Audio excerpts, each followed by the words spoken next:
महापुरुष और भगवान की ही ऐसी इच्छा है तो जो युवा थिएटर मूवी और जो है कभी एक जमाने में फिल्म स्टार के लिए पागल हुआ करते थे, आज कैसा युग प्रारंभ हुआ कि वो अध्यात्म की यात्रा में।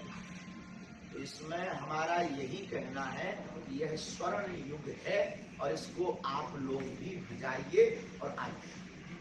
हमारा सब एक सवाल मेरा ये था कि आज की भागदौड़ भरी जिंदगी में हर कोई पैसे के पीछे भाग रहा है, आत्मा का परमात्मा से मिलन किस प्रकार से हो सकता है, क्या करना होगा? अद्भुत प्रश्न, बहुत अद्भुत, क्या ये तत्व का बहुत गजब। आत्मा और परमात्मा के बीच में माया का जो पर्दा है उस आवरण को हटाना। इसका मतलब ये नहीं है कि बैरागी बनना है, इसका मतलब ये भी नहीं है कि घर त्यागी बनना है, इसका मतलब ये भी नहीं है कि वस्त्र त्यागना है। अपितु आत्मा और परमात्मा को एक करने के लिए अंदर की यात्रा के लिए एक सूत्र हमारे को दे। मैं भीतर गया, मैं भीतर गया, मैं भीतर गया, मैं भीतर गया, मैं भी तर गया। अंतर्मुखी यात्रा जो साधक याचक भक्त करेगा वो अंदर ही परमात्मा को जगा कर देगा। एक बाह्य जगत है, एक अंदर में जगत है। तो अंदर के जगत में मन को मंदिर अयोध्या बना करके और भक्ति रूपी माँ जानकी जी को विराजमान करवा करके परम तत्ववेत्ता जगदात्मा भगवान श्री राम जी मर्यादा पुरुषोत्तम को प्रकट करके आत्मा और परमात्मा को एकाकार किया जा सकता है। उसके लिए ध्यान विधि है, त्राटक विधि है, गुरु कृपा है, शक्तिपात विधि है, कथा श्रवण से भगवान की कथा में तल्लीनता होने की भी विधि है। ऐसी अनेक अनेक विधियां आत्मा और परमात्मा को एक करती। महाराज जी, आपका जो अध्यात्म का सफर है ये कैसे शुरुआत हुई इसकी? हमारे पूज्यपाद दादा गुरु जी मतलब ग्रैंड फादर दादाजी, वो भी इसी परंपरा में थे, दास भी उसी सेवा में है और उनके भी गुरुजी इसी परंपरा। हमारे यहाँ वंशानुगत यह सेवा चल रही, जहाँ हम बागेश्वर धाम पावन तीर्थ के चरणों में सेवादार हैं।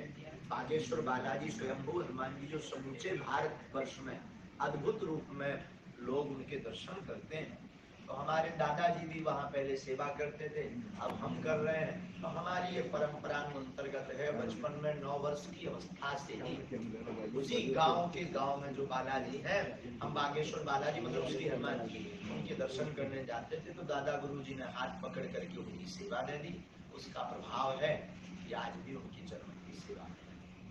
आपको पढ़ाई करने के लिए आपके पास पैसा नहीं था, इस तरह से हम लोगों ने पढ़ा है। देखो, जिंदगी में अनेक ऐसे व्यक्ति हैं जिनकी जीवन में अभाव है, लेकिन अभाव होना भी बहुत आवश्यक है। प्रभाव में जाकर के व्यक्ति अभिमान में, तो हमारे लिए अभाव ईश्वर का वरदान है।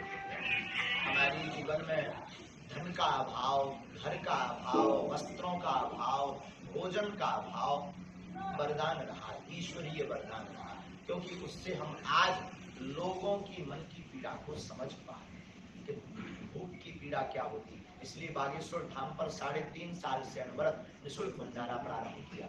हमारी बहन के विवाह में जो हमने झंझट झेले हैं, रुपया उधार उठाने पर भी नहीं मिला, जो हमने दुख झेला है, तो वो अब हम नहीं चाहते कोई भी भाई या कोई भी पिता झेले। इसलिए हर वर्ष बागेश्वर धाम भारत का ऐसा तीर्थ है जहाँ की दान पेटी से गरीब बेटियों का विवाह करवाएं। इस साल भी 18 फरवरी को 121 बेटियों का विवाह करवाएंगे, क्योंकि ये हमने झेला तो कोई और ना झेले।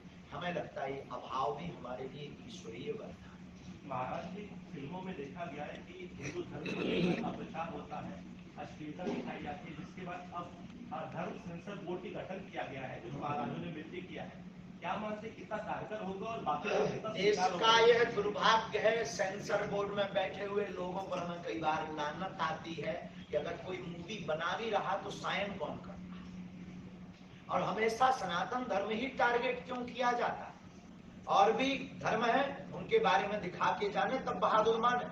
और आपकी एक फिल्म सदियों तक अपनी छाप छोड़ती है। सन 1988, 87 की चर्चा है, हमें पूर्णतया स्मरण नहीं है। संतोषी माता नाम की एक फिल्म आई थी, सन 1988 के लगभग की 87 के लगभग की चर्चा। उस जमाने में जब वह फिल्म आई थी तो वो छाप छेड़ी थी माँ की कृपा की कि शुक्रवार को टमाटर बिकना बंद हो गया, शुक्रवार को टमाटर बिकना बंद हो गया। तो मूवियां हमारे समाज पर प्रभाव फैलाती हैं। तो प्रत्येक मूवी बनाने वाले लोगों से हमारी प्रार्थना है, सेंसर बोर्ड से प्रार्थना है कि कृपा करके ऐसी मूवी बनावे जो सनातन विरोधी ना हो, वरना जो अभी आपने झेला है बाइकॉट वो आपको झेलना पड़ेगा और एक दिन तुम रोड पर आ जाओगे। और अगर धर्म संसद बनाया गया तो ये धर्म के लिए सौभाग्य है और ऐसा होना चाहिए, क्योंकि धर्म के साथ ही मूवी बनाई जावे तो ही फायदे में। भारत में रहना है तो कायदे में रहोगे तो फायदे। आपके कई वीडियो वायरल हुए हैं जिसमें बताया जाता है कि आपके माध्यम से कई लोगों के भविष्य बताए गए हैं। जिस तरीके से लव जिहाद और धर्मांतरण देश में बढ़ रहा है, क्या लगता है क्या भविष्य है देश का? बहुत सुंदर प्रश्न है। अब ऐसी अर्जी तो आज तक किसी ने लगाई नहीं। सबने हमारे पास आकर अपने स्वार्थ की अर्जी लगाई है। लेकिन हमने अनेक बार अर्जी लगाई बालाजी के चरणों में, तो अपनी अर्जी और अपनी ही अर्जी का हमने प्रभाव यह देखा कि उन्होंने कहा कि लोगों को जगाना पड़ेगा, लोग जागेंगे तभी बात बनेगी। और प्रारंभ हमने अपने आप से किया है, तो लगातार लोगों को जगा ही रहे। अब आगे भारत की दशा की जाए, दिशा और दशा के बारे में अगर आपके प्रश्न है तो उस वार्ता पर हमारा यही कहना है कि भारत के हिंदू जाग रहे हैं और हिंदू विचारधारा जाग रही है। बहुत जल्दी भारत में एक बड़ी क्रांति होगी जो सनातन पक्ष की है। सवाल था मेरा, जैन धर्म के बारे में संघर्ष सीक्रेसी में जो चल रहा है उसके बारे में कोई जानकारी दीजिए। बहुत सुंदर है। जैन जी तीर्थ स्थल वहां घोषित करना चाहिए, ये सरकार को मानना चाहिए। झारखंड सरकार से हमारी भी प्रार्थना है और ये बहुत जरूरी है। ऐसे तीर्थ जहां अनेक लोगों की आस्थाएं हैं, वह अगर पर्यटन स्थल है तो उनको तीर्थ स्थल में बदलना ही चाहिए, ये हमारी भी मांग है। बाबा जी एक सवाल था, जैसे कि आज की जो पीढ़ी है वो उनकी ऐसी मेंटेलिटी चल रही कि जो इंसान पूजा पाठ कर रहा है वो ओल्ड विचारों का है, लेकिन अमेरिका यूरोप में जो हमारे कल्चर को काफी फॉलो किया जा रहा है। आप खुद अमेरिका में अपने इतने सारे प्रवचन कर आए हैं, तो क्या बात है जो हमारे लोग ही अपनी संस्कृति से दूर हो रहे हैं, इसके बारे में जानना चाहिए। ये दुर्भाग्य और माता पिता अभिभावक के ऊपर है। अपने पुत्र अथवा पुत्री को ऐसे संस्कार देने से वंचित रह जाते हैं और उनको ये मान करके चलिए ये सब कुछ अपने घर से माता पिता के संस्कारों से होता है। हम अभी यूके ही गए, परंतु यूके में जो हमने देखा है, देखो एक सूत्र के साथ हम आपकी बात को विराम करेंगे। अक्सर उनकी ट्रेन निकल जाया करती है जिनके मकान रेलवे स्टेशन के नजदीक होते हैं।